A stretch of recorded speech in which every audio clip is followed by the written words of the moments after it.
Hi friends, welcome back to my channel. ಇವತ್ತು ಶೇಂಗದ ಪುಡಿ ಮಾಡೋದು ಹೇಗೆ ಅಂತ ತೋರಿಸ್ಕೊಡ್ತೀನಿ. ಫಸ್ಟ್ ಇದು 1 ಕಪ್ ಅಷ್ಟು ಶೇಂಗಾ ಹುರ್ಕೋತಾ ಇದ್ದೀನಿ.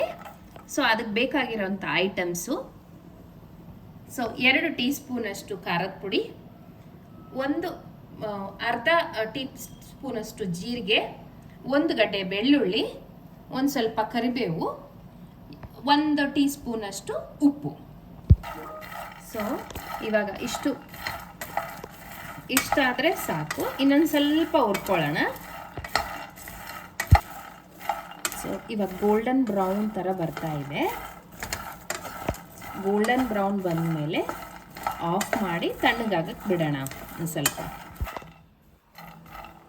ಗೋಲ್ಡನ್ ಬ್ರೌನ್ ಆಗಿ ತಣ್ಣಗಾಗಿದೆ. ಇವಾಗ ತಗೊಂಡು ಮಿಕ್ಸಿ ಜಾರ್ಗೆ ಟ್ರಾನ್ಸ್ಫರ್ ಮಾಡ್ತಾ ಇದ್ದೀನಿ. ಕರಿಬೇವು ಸೊಪ್ಪು ಹಾಕ್ತಾ ಇದ್ದೀನಿ,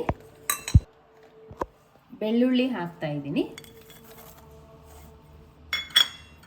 ಜೀರಿಗೆ, ಉಪ್ಪು,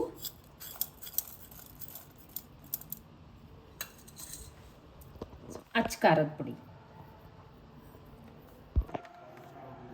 ಇದೆಲ್ಲ ಸೇರಿಸಿ ಗ್ರೈಂಡ್ ಮಾಡಿದ ಮೇಲೆ ಈ ಥರ ಆಗುತ್ತೆ. ನಾವು ಟ್ರಾನ್ಸ್ಫರ್ ಮಾಡಿದ್ದೀನಿ, ಎಲ್ಲನೂ ಟ್ರಾನ್ಸ್ಫರ್ ಮಾಡಿದ್ದೀನಿ. ಈ ಥರ ಆಗಿದೆ. ತುಂಬ ಘಮ ಅಂತ ಬರ್ತಾ ಇದೆ ನೋಡಿ. ನೀವು ಮನೇಲಿ ಟ್ರೈ ಮಾಡಿ. ಇಷ್ಟ ಆದರೆ ಸಬ್ಸ್ಕ್ರೈಬ್, ಲೈಕ್ ಮಾಡಿ ನನ್ನ ಚಾನಲ್ನ. Thank you friends.